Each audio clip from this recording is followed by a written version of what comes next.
Parabéns por essa excelente iniciativa desta vigília. Está sendo uma bênção. Eu quero agradecer o convite dos organizadores, pastor Gilberto, sua equipe. É uma alegria poder falar com vocês, os jovens, os membros da Igreja Adventista do Sétimo Dia e amigos desta igreja em todo o Ceará e no Brasil. Tem gente aqui de São Paulo acompanhando essa vigília. Deus abençoe você, a sua fé, a sua confiança em Deus, através do estudo da palavra dele, da revisão das profecias, nesta noite de estudos. Eu tenho recebido muitas ligações e contatos das pessoas nos últimos meses, e são muitas pessoas interessadas, ansiosas até, pelo estudo do Apocalipse. E a gente fica contente com isso, porque Ellen White diz que o estudo do livro do Apocalipse será um dos fatores determinantes do reavivamento.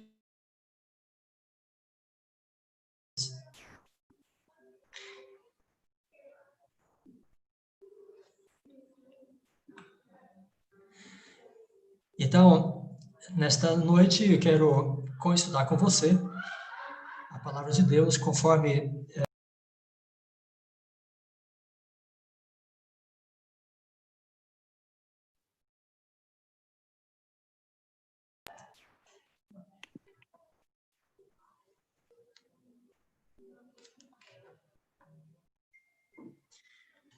o nosso estudo desta noite está em Apocalipse 13.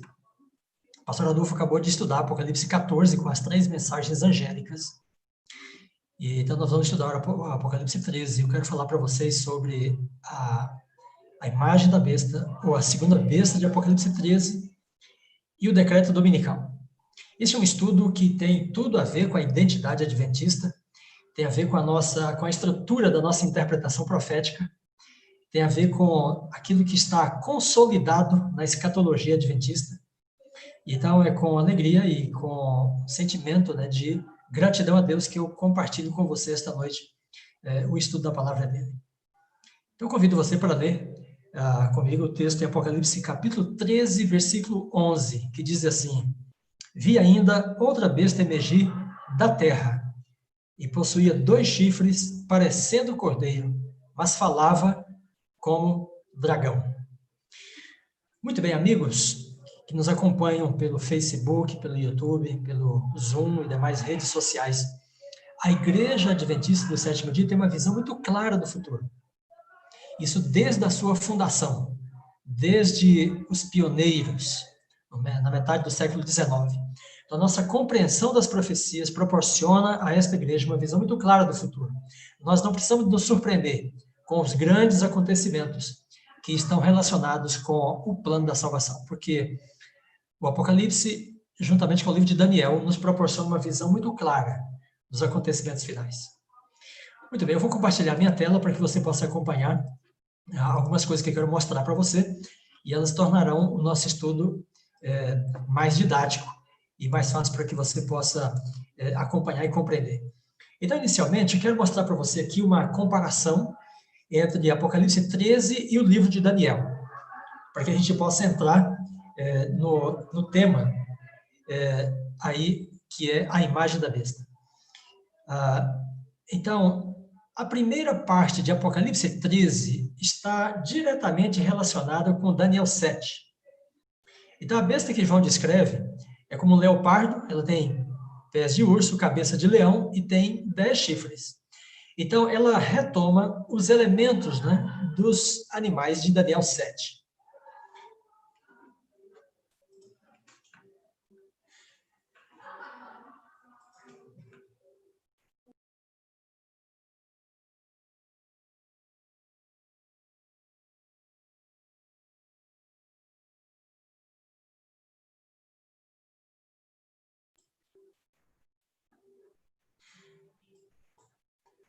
Então,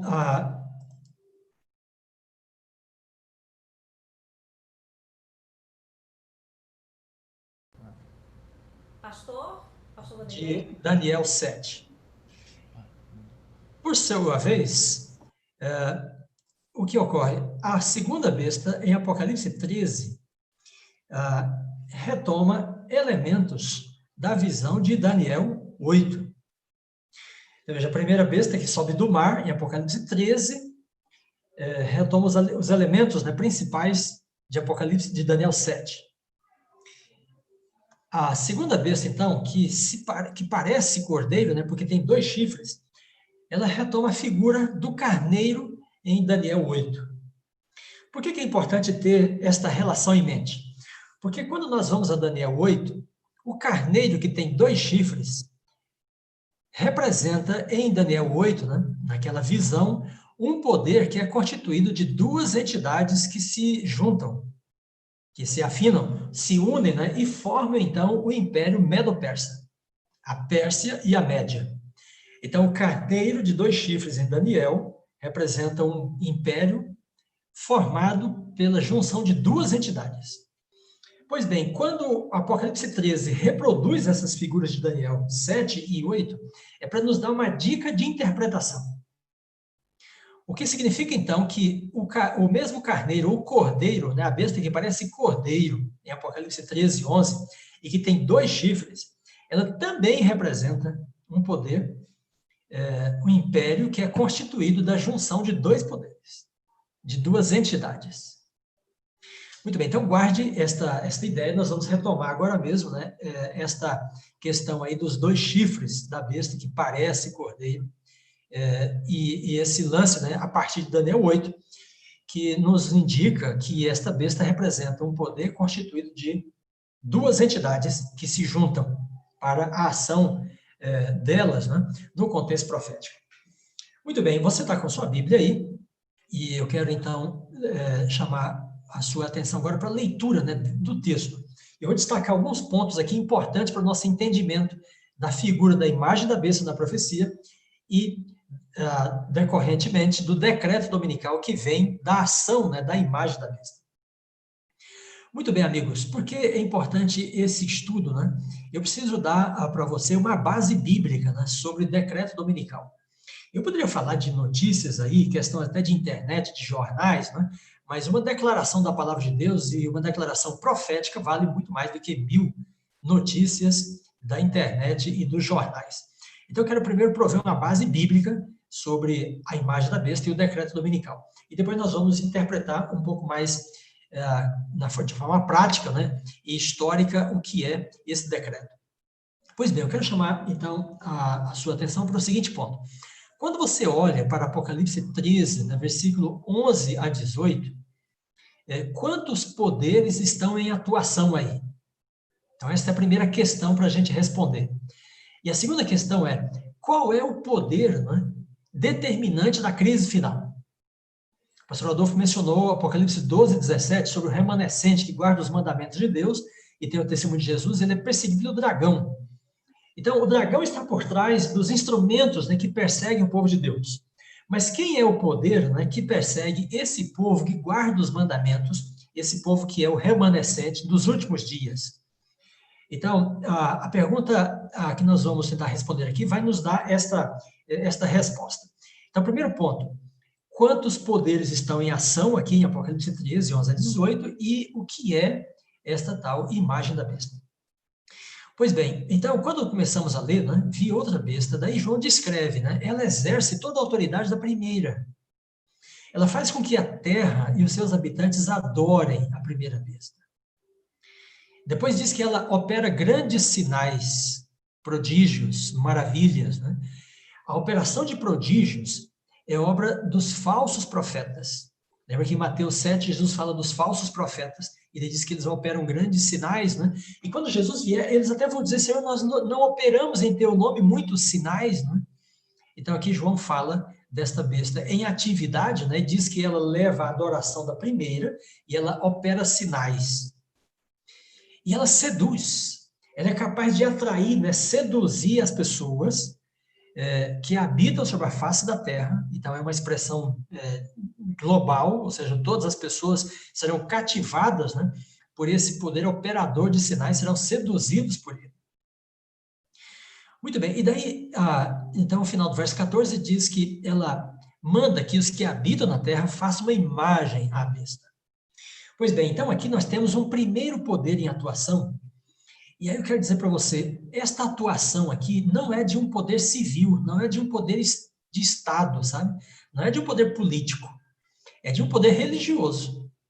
Então, a primeira besta, em Apocalipse 13, 11, ela tem uma fase de atuação, né, como um falso profeta, que leva as pessoas a adorar a primeira besta, que opera sinais e seduz as pessoas.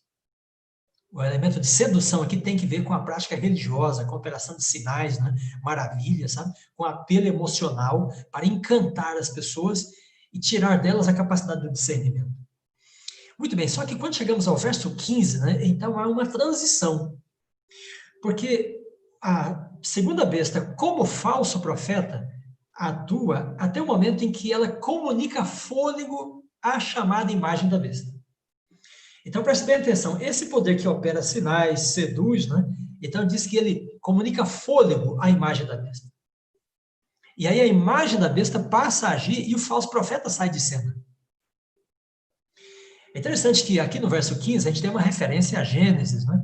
Gênesis, quando Deus cria o homem, então Deus formou o homem, estava lá o boneco, né? Mas sem vida ainda. Então estava perfeito, tamanho muito bom, 4 metros de altura, né, etc. Musculoso, mas ele não tinha vida, não tinha fôlego, não tinha respiração. Então Deus soprou sobre ele o fôlego de vida e Adão se levantou, né, como imagem e semelhança de Deus. Veja esse ponto sutil do texto. Né? A segunda besta comunica fôlego a alguma coisa que estava morta, sem vida, e quando essa coisa se levanta, então o Apocalipse diz que se levanta uma imagem da besta. É muito parecido com o texto de Gênesis, porque o homem é a imagem e semelhança de Deus, que se levanta quando Deus assopra o fôlego de vida. E aqui a segunda besta assopra o fôlego de vida e se levanta, então, algo que não é a própria besta, se levanta uma imagem dela, que se parece com ela. Pois bem, agora então o falso profeta sai de cena, né, e entra em cena a imagem da besta. A imagem da besta, então, passa a falar, ela exerce autoridade e ela faz morrer aqueles que não adoram a imagem da besta, que não a adoram. E a imagem da besta também tem, olha só, a capacidade, ela tem o poder, né? Ela tem a autoridade de marcar as pessoas com a marca da besta. E ela é capaz também de impor um boicote comercial. Quem não tem a marca não pode comprar e não pode vender. E depois vem, então, o código 666, etc.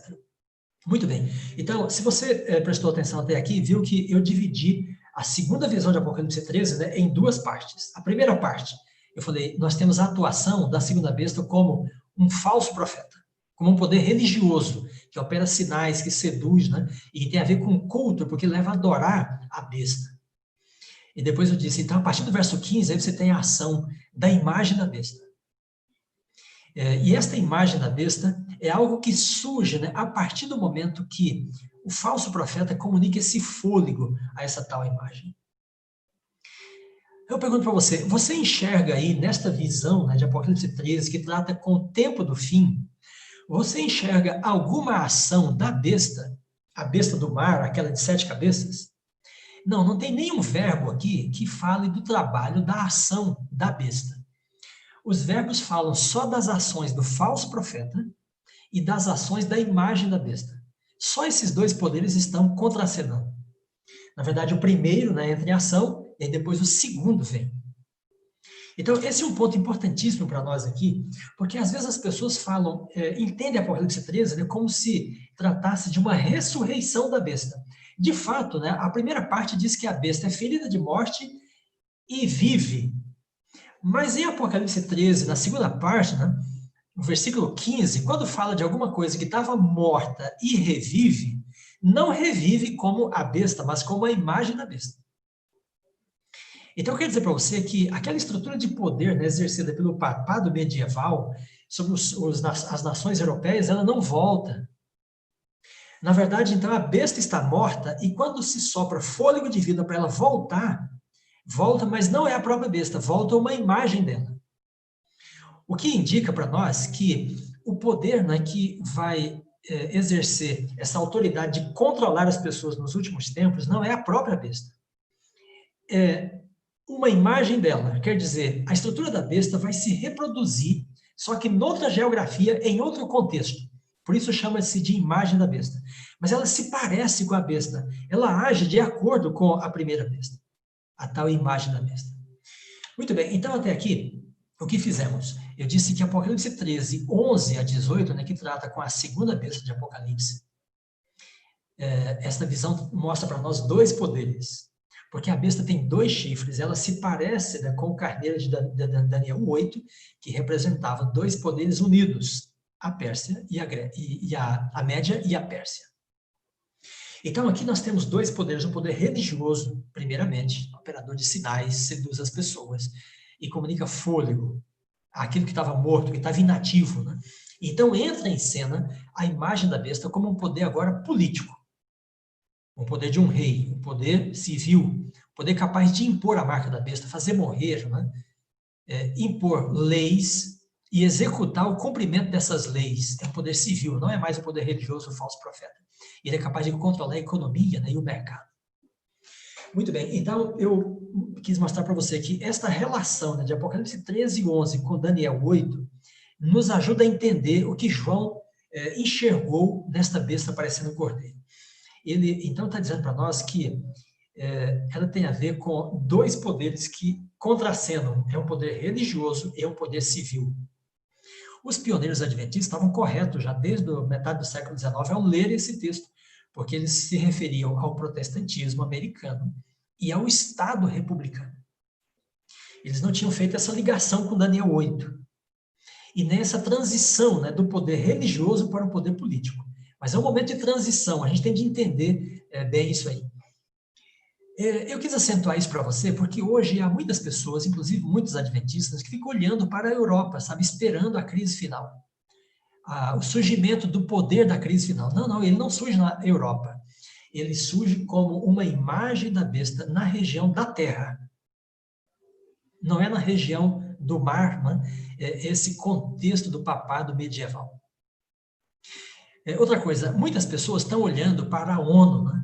A OMS, sabe, no contexto da pandemia, né? Então vai surgir um governo global.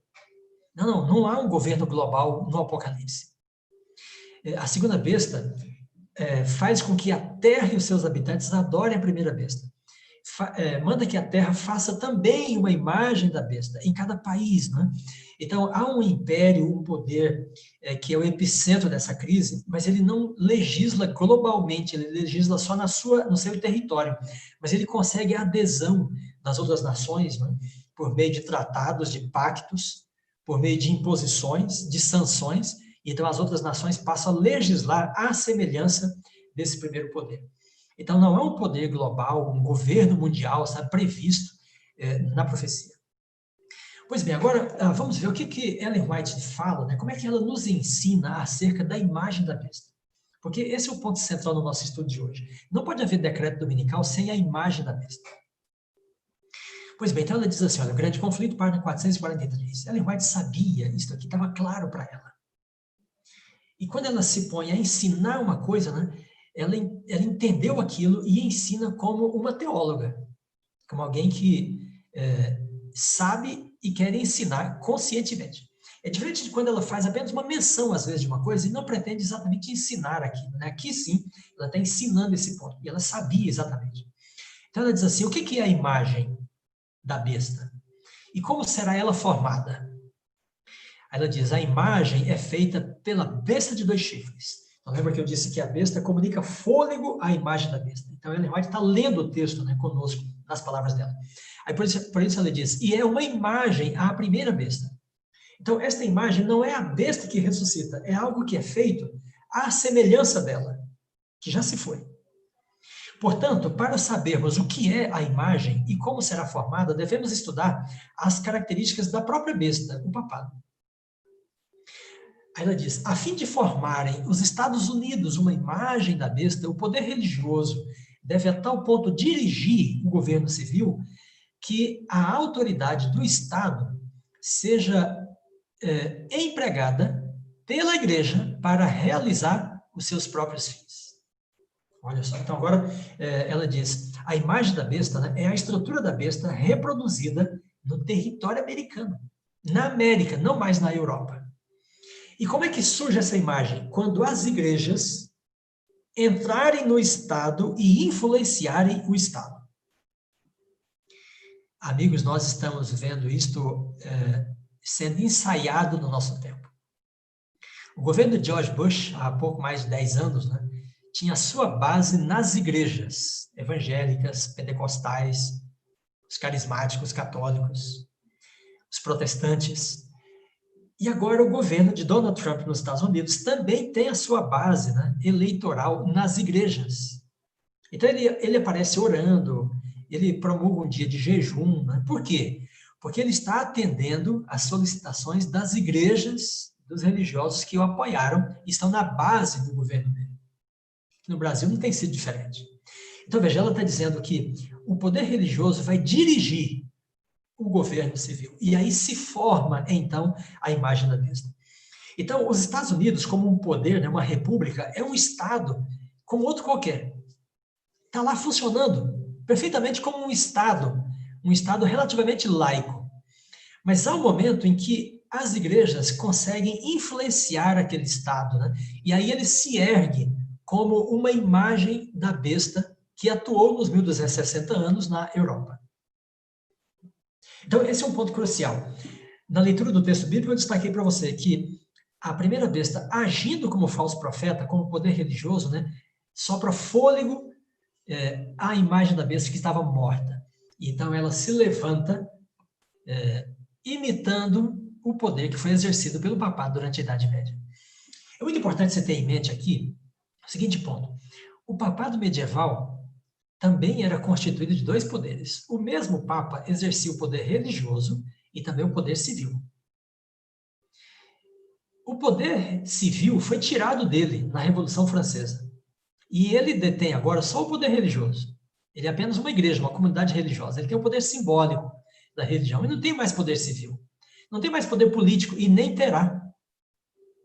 Qual é o poder político da crise final, segundo Apocalipse 13, 11 a 18? É a imagem da besta.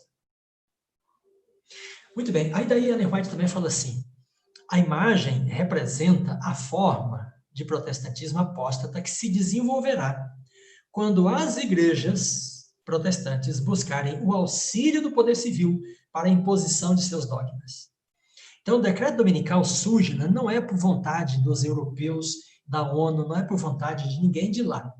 É claro, o papado está por trás, né, porque guardar domingos e festas faz parte do catecismo católico romano.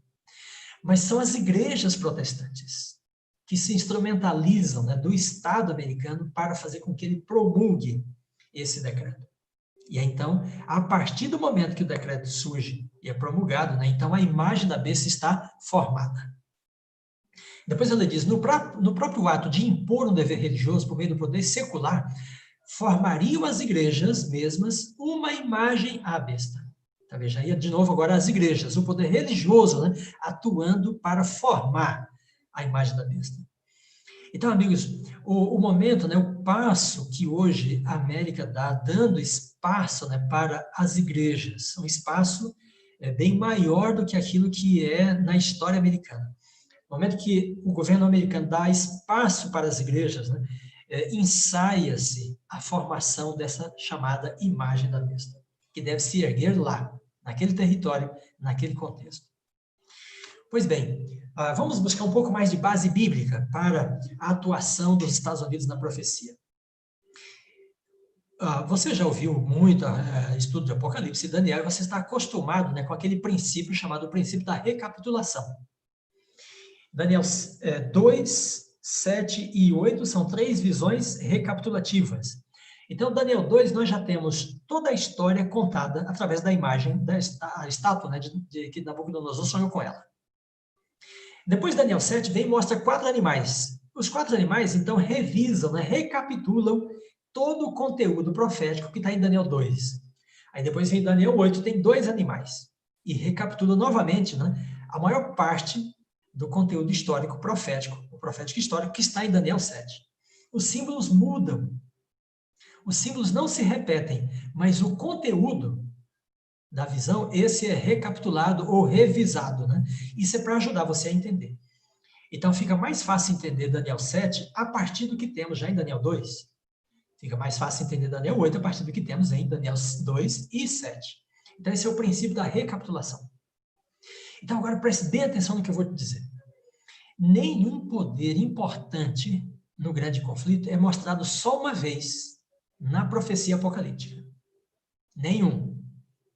Todos eles são mostrados várias vezes. E Miller já havia entendido isso, né? Porque ele dizia assim, que Deus mostra as mesmas coisas de diferentes maneiras e em diferentes momentos. E aí você, para entender, tem que juntar essas coisas, como nós fizemos aqui.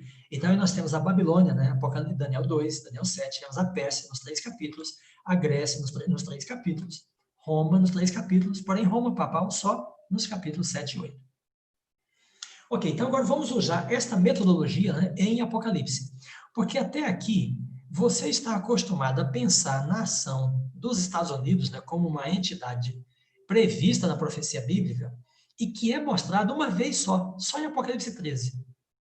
Mas eu estou dizendo para você que nenhum poder-chave na profecia é mostrado uma vez só. Muito bem, então, o que fazemos em Apocalipse? Apocalipse 12 tem o dragão de 7 cabeças, Apocalipse 13 a besta tipo leopardo, com 7 cabeças, e Apocalipse 17, a besta vermelha, também de 7 cabeças. Ou seja, é uma estrutura comum que se repete, ela se reconfigura, porque é um dragão, depois um leopardo, depois uma besta parecendo uma serpente de 7 cabeças. Então, essa estrutura comum do símbolo principal aí, é para dizer para você que Apocalipse 12, 13 e 17 são 3 visões recapitulativas. Uma revisa a outra. Então, olha só, aí em Apocalipse 12, né, o dragão, por exemplo, persegue o filho da mulher. Quem é que persegue o filho da mulher? É o Império Romano, né? Os soldados romanos crucificaram Jesus. Então, o dragão representa o Império Romano. Mas ele diz que o dragão persegue a mulher por 1260 dias. Olha só, os versículos 6 e 14. Então, agora, nesse caso, quem o dragão representa também? O papado medieval, que foi quem perseguiu a mulher por 1260 dias. E aí, por fim, no verso 17, diz que o dragão persegue o remanescente da mulher, que guarda os mandamentos de Deus. Então, o dragão já representou Roma, ele já representou também o papado. E agora, se o dragão é o poder que persegue o remanescente, né? Quem é que vai perseguir o remanescente que guarda os mandamentos de Deus? É o poder representado pela segunda besta de Apocalipse. Então, os Estados Unidos já estão antecipados em Apocalipse 12, né, no versículo 17, como o poder da crise final, perseguidor do remanescente que guarda os mandamentos de Deus. E aí, quando vamos em Apocalipse 17, aí o anjo, né, fala com João, fala assim, João, agora preste bem atenção, porque eu vou te dar o mistério para você entender a besta de 7 cabeças. Eu vou te dar o segredo para você entender o mistério dessa besta. Aí ele fala assim, as 7 cabeças são 7 reis. E 5 já passaram. Um existe e um está para vir. Daí ele fala assim, e a besta, além de ser esses 7, ela também é um oitavo rei. Pois bem, então, o que havia, né, o que existia era Roma, no tempo de João. Um existe. Veja, ele está falando das 7 cabeças. Ele diz, 5 já passaram. Ou seja, de Roma para trás, já tinha 5 impérios representados na besta que tinham passado. Ele fala, um está para vir, Roma papal. E daí ele fala, e a besta é um oitavo. Então, são 8 poderes, né, representados nessa estrutura. Em Apocalipse 13, é talvez o texto mais claro, porque lá tem uma besta de 7 cabeças e depois uma segunda besta, ou seja, 8 elementos, né, dados em Apocalipse 13. Mas em Apocalipse 17, o anjo fala, são 7 cabeças e tem uma oitava de anexo também. Então, são 8 elementos. E em Apocalipse 12, eu disse para você, com base em Daniel, que os símbolos se mudam, né? Eles se reconfiguram. Em Apocalipse 12, nós não temos 8 elementos, mas diz que o dragão vai perseguir o remanescente. Pois bem, agora nós colocamos, então, Apocalipse 12, 13 e 17, um em cima do outro, como visões recapitulativas. Aí o que temos? Apocalipse 12, 17 está tratando do último poder da crise final. Por dedução, o oitavo rei é também o último poder da crise final. E em Apocalipse 13, que é o texto que nós estamos estudando, né, esse poder da crise final é a imagem da besta. Então, Apocalipse 12, 17 já antecipou, né, as ações da imagem da besta. E aí, essas ações são detalhadas em Apocalipse 13, 11 a 18. E depois, no 17, ela é chamada de oitavo rei. Bem, amigos, pelo Facebook, pelo Instagram, pelo YouTube, né, pelo Zoom, a profecia é complexa, mas é uma aventura o estudo dela. Agora, deixa eu mostrar para você mais isso aqui, ó. Olha só, Apocalipse 12, 17, o dragão persegue o remanescente que guarda os mandamentos de Deus.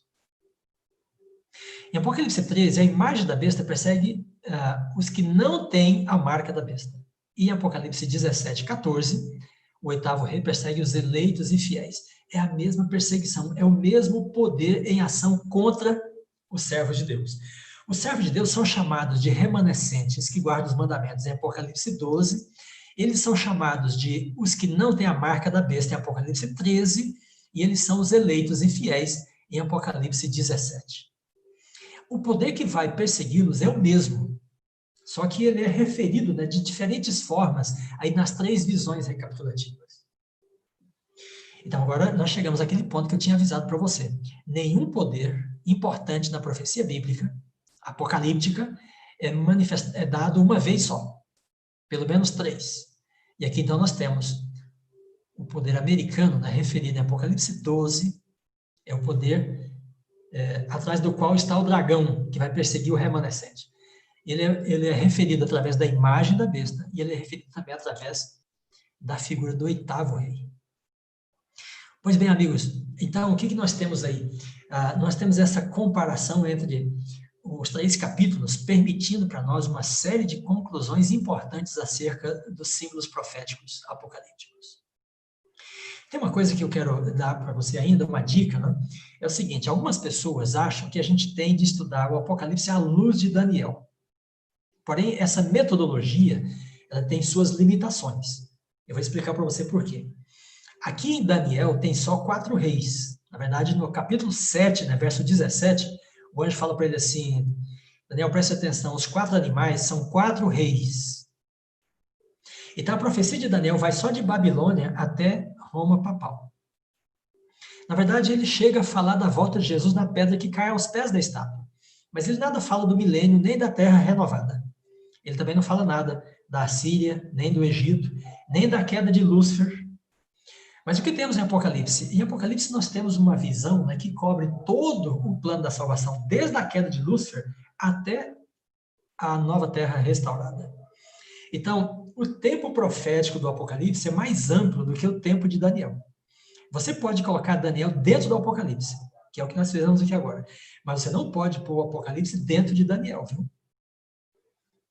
Então, quando o anjo diz para João, né, as 7 cabeças são 7 reis, ele está dizendo que João está recebendo visões acerca de 7 impérios. Porém, Daniel recebeu visões acerca de 4 impérios só. Então, o tempo profético do Apocalipse é mais amplo. Você tem de colocar, então, Daniel dentro do Apocalipse.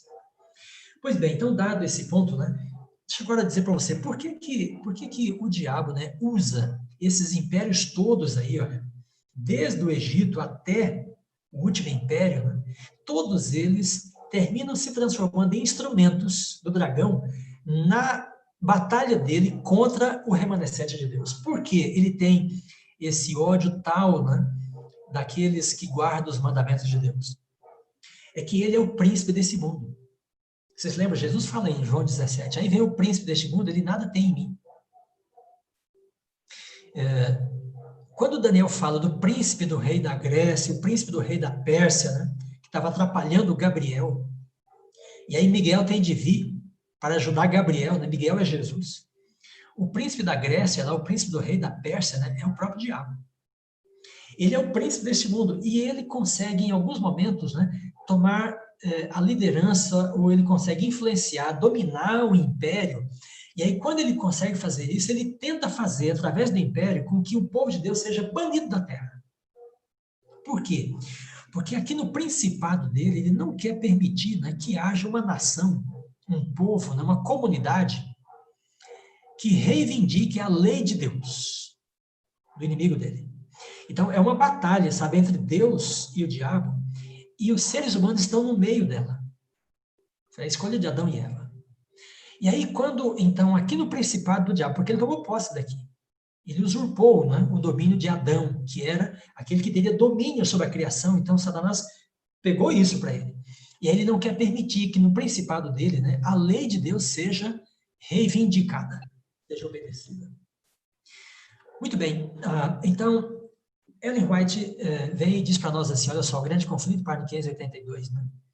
Ela diz que desde o início do conflito no céu, quando ele se levantou contra Deus pela primeira vez, né, ela diz que o intento dele, o plano dele, era subverter a lei de Deus. Esse era o grande ponto, né, da discórdia, sabe, da questão dele com Deus. Porque ele julgava que a lei era injusta. Bom, daí ela fala assim, o último grande conflito entre a verdade e o erro não será senão a luta final da prolongada controvérsia relativa à lei de Deus. Então, por que decreto dominical? Porque esses impérios todos? Os impérios são os instrumentos que ele tenta utilizar, né, para tentar impedir, proibir a obediência à lei de Deus no principado dele. E a última batalha, né, no tempo do fim, na crise final com o decreto dominical, é, segundo ela, né, a fase final dessa prolongada controvérsia dele, né, contra Deus por causa da lei de Deus.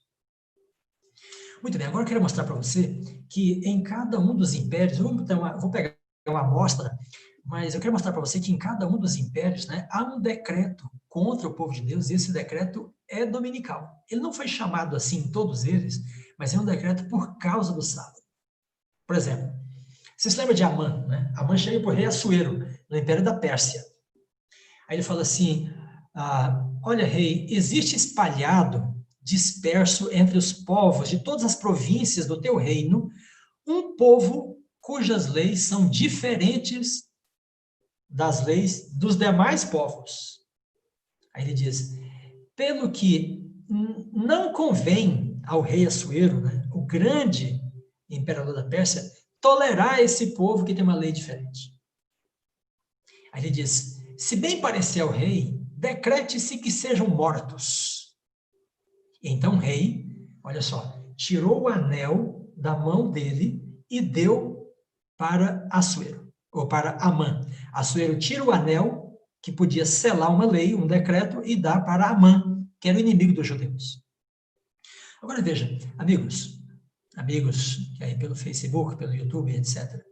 Por que Amã estava chateado com os judeus? Porque eles não matavam? Não roubavam? Não mentiam? Não, porque essas eram leis da Pérsia também. Então, neste ponto, a lei dos judeus era a mesma da Pérsia. O problema dele era com um princípio da lei que fazia o povo judeu agir diferente dos demais povos. Porque enquanto todo mundo estava trabalhando no sábado, os judeus paravam de trabalhar. Então, isso fazia eles serem diferentes dos demais povos, né? E a lei deles era diferente da lei dos demais povos. Então, aí o Assuero deu o anel e Amã fez o decreto, né, para matar, fazer morrer todos aqueles que não tinham ou não guardavam, né, a mesma lei do império, aqueles que guardavam a lei de Deus. Então, aí nós vemos o dragão, Satanás, trabalhando com o império para tentar banir da face da terra o povo que reivindicava, né, a lei de Deus. Bem, esse texto é muito interessante, mas nós vamos trabalhar um pouco mais nos demais, porque nosso tempo está correndo. Esse decreto depois volta em Roma. Os cristãos se aproximaram do imperador Constantino. Constantino se tornou um cristão também, pelo menos nominalmente, né? E daí, para ampliar o espaço, a influência dos cristãos no império, então o imperador fez um decreto. Os cristãos já estavam guardando o primeiro dia da semana. Já tinham saído do sábado, desde o início do segundo século. Então, algumas comunidades começaram, por fim, lá pelo quarto século, isso já era uma coisa difundida. Então, o imperador fez um decreto, né, que todos os juízes, todos os habitantes das cidades, todos os mercados e artífices, né, descansem no venerável dia do sol. No venerável dia do sol. Então, os cristãos chamavam de o dia do Senhor, tinham transferido, né, do sábado para o domingo, e o imperador chamou de o venerável dia do sol. Era um decreto dominical. Não era um decreto de morte. Era um decreto para mandar as pessoas observarem o dia, né? O dia do Deus Sol. É importante que você saiba que todos os impérios, desde o Egito, a Síria, Babilônia, Grécia, Pérsia, Roma, Roma papal e os Estados Unidos, todos eles foram guardadores do domingo ou adoradores do sol, que no fim é a mesma coisa. E também adeptos da imortalidade da alma. Esse é o vinho de Babilônia. Ellen White diz, santidade do domingo, culto do sol e imortalidade da alma. Pois bem, mais próximo de nós, aí nós temos agora decreto, né? Sabe aonde? Na Inglaterra. E aí, se você uma hora buscar na internet, busque o livro A Day Apart, de Christopher Ringwald. E esse jornalista conta uma história ampla sobre o dia do Senhor. E a grande controvérsia acerca desse dia. E ele fala, né? Então, quando começa na Inglaterra, que, olha, os protestantes tiveram pouco interesse pelo dia do Senhor, fosse o sábado ou o domingo. Bom, pelo sábado não tiveram quase nenhum interesse, a não ser os adventistas no século XIX. Mas Lutero, Calvino e os demais, né, não deram importância a isso. Agora, na Inglaterra, surgiu, no início do século XVII, um interesse pelo dia do Senhor. E aí esse ministro anglicano, olha, Nicholas Bound, segundo conta o jornalista Christopher Ringwald, o Nicholas Bound passou a ensinar, olha só, que profanar o sábado era profanar a Deus. Isso, então, deu origem à seriedade com que os puritanos, protestantes ingleses, passaram a condenar as violações das leis de Deus. Então, esse ministro começou a ensinar e criou uma mentalidade, né, um interesse para com o dia do Senhor que ele chamava de sábado. Depois, então, os puritanos ingleses, olha só, passaram a ensinar que trabalhar no sábado, no início do século XVII, era um pecado tão grave quanto matar ou cometer adultério. Então, início do século XVII. Então, os ingleses ensinando que o sábado devia ser guardado e era tão importante quanto ser puro e quanto não matar. Agora veja, amigos, o sábado deles aí não era no 7º dia da semana, era no 1º dia da semana. Mas eles não usavam o nome domingo, né, Sunday, etc., para evitar o contato com Roma, porque eram protestantes. Mas era o 1º dia da semana que eles chamavam de sábado. E daí, olha só, um casal, John Trask e a Dorothy Trask, esse casal de puritanos, né, da igreja anglicana, eles entenderam pela Bíblia que o dia de guarda é o sábado, mas no 7º dia, não no 1º. E eles começaram a guardar o sábado no 7º dia, foram acusados de serem judaizantes. Agora, preste bem atenção, olha só, esse autor Douglas, né, diz assim, em 19 de junho de 1618, John Trask foi sentenciado a ser chicoteado, ridicularizado, mutilado, condenado à prisão perpétua, acusado de conspiração. Então, a Inglaterra condenando, com base nas suas leis, um guardador do sábado no 7º dia. Muito bem. E daí diz assim, ele era líder de uma seita de separatistas extremos que acreditavam que as leis do Antigo Testamento, incluindo o sábado do 7º dia, ainda estavam em vigência para os cristãos. Os batistas do 7º dia saíram daí. Agora, olha só, ele foi preso, infelizmente, ele retratou-se. Mas a mulher dele, Dorothy, ficou presa 25 anos até a velhice por causa do sábado. Decreto dominical na Inglaterra. Pois bem, eles não chamavam assim, eles tinham outros nomes. Condenaram o homem por conspiração. Mas a questão era a guarda do dia do Senhor no 7º dia. Muito bem, os puritanos, né, protestantes ingleses, vieram para a América. E olha só, o mesmo Douglas, né, no livro ali, ele diz assim, em 1620, também início do século XVII praticamente, os puritanos chegaram na América, eles tinham ido para a Holanda, eles queriam fugir da influência do papado já forte na Europa e na Inglaterra de novo. E eles queriam guardar o dia do Senhor, mas eram acusados de conspiração contra o catolicismo por serem puritanos. Uma série de coisas ali envolvidas. Muito bem, aí então o Douglas diz assim, eles chegaram na América para colonizar a América do Norte, os protestantes puritanos ingleses. E eles, então, queriam fundar na América uma nova Jerusalém que preservasse a santidade do sábado em sua integridade. Então, o objetivo da colonização do território americano, né, por parte dos protestantes ingleses, era fundar uma nação que tivesse uma lei dominical, para guardarem livremente o dia do Senhor, sem serem pressionados pelos patrões, pelos empregadores, né, para eles irem trabalhar. Fosse no shopping, fosse nas fábricas, onde quer que fosse. Depois, ele diz assim, recordando o lugar dos puritanos na criação e desenvolvimento desta república, nós lembramos que a guarda do santo dia de sábado é uma de suas poderosas pedras angulares. Olha só.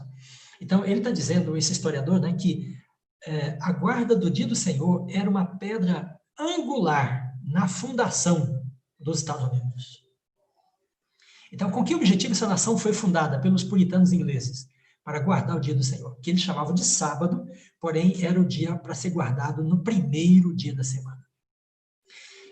Depois, olha só, as colônias americanas, diz esse outro autor, né, logo desenvolveram uma legislação dominical contra a profanação do dia do Senhor com pesadas e graves penalidades para as violações.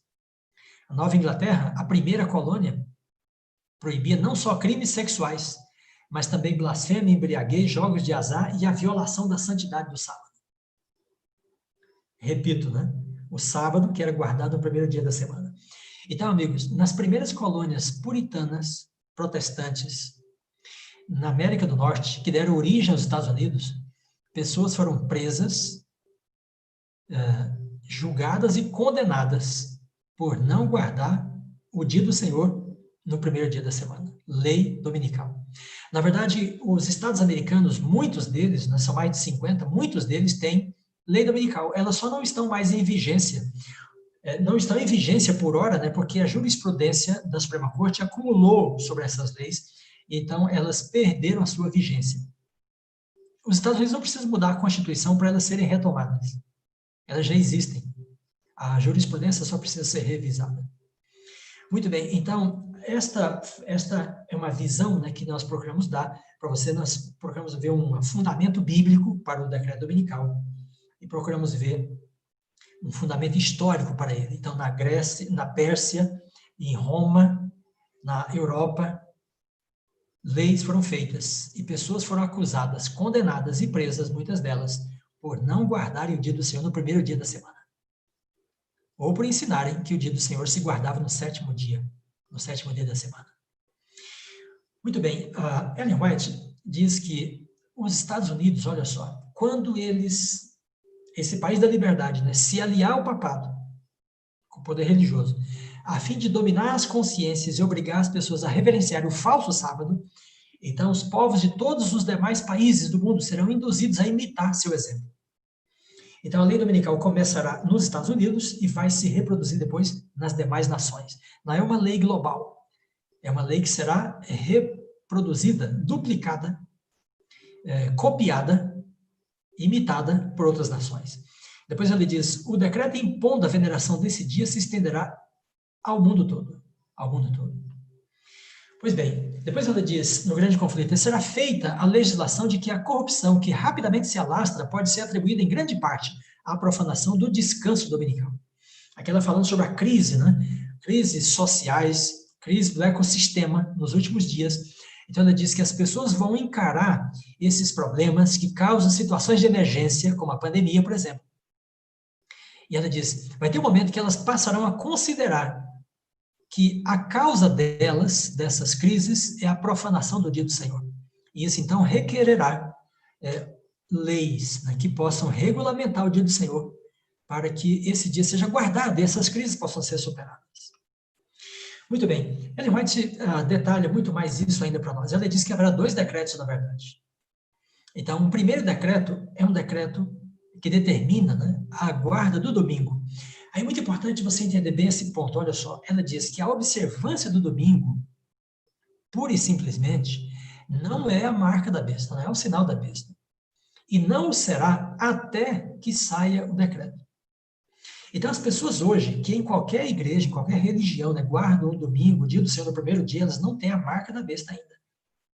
A partir do momento que o decreto é promulgado e as pessoas, sabendo do que diz a Bíblia e sabendo do que diz a lei do homem, escolherem a lei do homem, então aí elas passam a portar a marca da besta. Então a marca da besta é algo que passa a ocorrer, a existir a partir do decreto ser promulgado. Ainda vem o segundo decreto, ele diz, expedir-se-á, por fim, um decreto contra os que santificam o sábado do quarto mandamento. Então, o primeiro decreto é para guardar o domingo. O segundo decreto é para não guardar o sábado. Aí esse decreto agora envolve morte, porque diz, para que a imagem da besta fizesse morrer aqueles que não têm a marca. E ela já explicou. Então, guardar o primeiro dia da semana, em face do decreto dominical, é ter a marca da besta. Portanto, aqueles que não guardam no primeiro dia, mas no sétimo, não têm a marca da besta. E eles serão, então, perseguidos por causa desse decreto de morte, contra a obediência ao dia do Senhor no sétimo dia. Muito bem, amigos, nosso tempo está terminando. Eu vou finalizar com esse ponto, né? Ellen White dá 3 passos para nós entendermos os últimos acontecimentos. E é muito importante você captar bem esse ponto aqui. Porque ela diz assim, os protestantes dos Estados Unidos vão se juntar ao espiritualismo. Primeiro passo. Segundo, eles vão se juntar ao poder romano. E ela diz, uma vez que eles estiverem juntos, os 3, eles estão representados pelos 3 espíritos em Apocalipse 16. O pastor Adolfo fez referência. Quando eles estiverem juntos, os 3, no grande ecumenismo, então aí vem o decreto dominical. Então, 3 passos. Primeiro passo, 1906 começou o culto pentecostal e carismático nos Estados Unidos. Eu tenho de falar claramente para você, não podemos esconder. Eu escrevi o livro Cristãos em Busca do Êxtase e citei vários autores, sociólogos, antropólogos, que dizem que o pentecostalismo e o carismatismo se parecem muito mais com as religiões afro do que com o cristianismo. Então, a abertura das igrejas protestantes para o culto pentecostal foi a adesão do protestantismo há mais de 100 anos ao espiritualismo. E aí as pessoas têm visões, rolam pelo chão, entram em êxtase dentro das igrejas, porque o culto lá está sendo feito para que elas tenham experiências espiritualistas. Então, o primeiro passo que ela deu já foi dado em 1906. Segundo passo, ela diz que depois do espiritualismo, os protestantes se juntam com o romanismo. Pois bem, o Papa não ia ao território americano, não podia ir. Depois de mais de 300 anos do início da colonização americana, é que o primeiro Papa foi aos Estados Unidos e não foi bem recebido. O Papa Paulo VI, em 1965. Em 2015, para comemorar 50 anos da presença do Papa, né, do Pontífice, no território americano, território protestante. Então, aí o Papa Francisco visitou os Estados Unidos, em 2015. Como é que ele foi recebido? O presidente Obama disse, o Papa é a consciência moral da humanidade. Pois bem, irmãos, agora os protestantes que se juntaram com o espiritualismo estão de mãos dadas com o romanismo. Estão de mãos dadas. Alguns teólogos disseram que em 2017, né, que não há o que comemorar da reforma, porque a reforma já não existe mais. Essa imagem, uma das centenas, milhares que rodaram pela internet, pelo mundo, né, em 2015, da visita do Papa aos Estados Unidos, dá conta desta uma espécie de empoderamento, né, de entronização quase, do pontífice na cultura americana. Pois bem, uma vez dados esses 3 passos, esses 2 passos, o terceiro passo é o decreto dominical. Amigos, as 2 encíclicas, Dies Domini, de 1998, e a encíclica Laudato Si, de 2017, lançam toda a base do interesse católico, da determinação católica para o decreto dominical. Em Dies Domini, ele diz que é dever do Estado garantir, né, que as pessoas tenham liberdade para guardar o dia do Senhor. O que ele está dizendo com isso? Que o Estado tem de promulgar lei para proibir o comércio de abrir. E as pessoas, então, possam guardar o dia do Senhor. E em Laudato Si, que é a encíclica hoje mais estudada pelos católicos no mundo, o Papa diz que a crise do ecossistema requer, urgentemente, que um dia por semana seja dedicado ao descanso, o dia do Senhor. E ele volta a dizer que o Estado tem um papel determinante em prover isto para a humanidade. Portanto, o domingo se apresenta, né, nesse discurso como uma condição, um caminho para a reforma da família, da sociedade, da igreja, da religião e a proteção do ecossistema. Essa crise do coronavírus, né, acentua a urgência desse apelo, porque ela mostra que o ecossistema precisa desse descanso. E o Papa já argumentou, né, de forma apropriada sobre isso. Pois bem, se você pesquisar pela internet, vai encontrar o European Sunday Alliance, Aliança pelo Domingo, na Europa. Você vai encontrar nos Estados Unidos, né, The Lord's Day Alliance, Aliança do Dia do Senhor. São evangélicos, protestantes e católicos trabalhando pelo Dia do Senhor a ser colocado como obrigação por lei para todos os habitantes da Terra. Amigos, olha só, Ellen White diz, quando o decreto dominical for discutido amplamente, aí tem um milagre, né, que acontece. Porque ela diz assim, a mensagem do terceiro anjo, o pastor Adolfo acabou de pregar agora sobre a mensagem do terceiro anjo, assumirá um poder de persuasão e atração que ela não podia ter antes dessa discussão sobre o decreto dominical.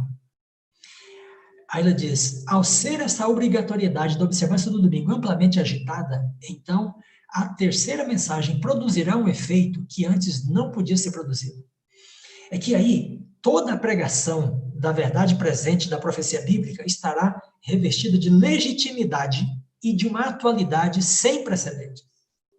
Porque aquilo que nós temos pregado há mais de 150 anos, as pessoas verão que é exatamente aquilo que o mundo está buscando. Amigos, esta é uma vigília de oração e de renovação da fé e da esperança. A crise vai se abater sobre esse mundo muito mais forte do que a crise do coronavírus. Muita gente que está sem um lado hoje vai tomar lado, né, com o povo de Deus, com a verdade. Essas pessoas verão a lógica da profecia bíblica, né, e vão abraçar a verdade. Haverá um movimento que nós não podemos imaginar, mas haverá também um conflito, um tempo de angústia sem precedentes. As pessoas não poderão comprar nem vender, a não ser aquelas que tiverem a marca. Mas por mais grave que seja aquele momento, tenha em mente, Isaías 30, verso 29, o Senhor fará ouvir a sua voz majestosa e fará ver o golpe do seu braço, que desce em indignação e ira. E então um cântico haverá entre vós, como na noite em que se celebra uma festa santa. Nós estamos celebrando uma festa santa hoje. Nós vamos celebrar mais fortemente ainda e com mais entusiasmo quando o Senhor se manifestar nas nuvens dos céus, porque Ele se manifestará para fazer ver o golpe do seu braço forte, para defender o seu povo, o povo da sua aliança, o povo que reivindica a lei e a vontade dEle na face da terra. Que Deus te abençoe, Deus te ilumine, que a sua fé e a sua esperança sejam renovadas e você possa ser instrumento para a difusão desta verdade do mundo, porque em breve o Senhor retornará. Amém. Que Deus te abençoe. Obrigada.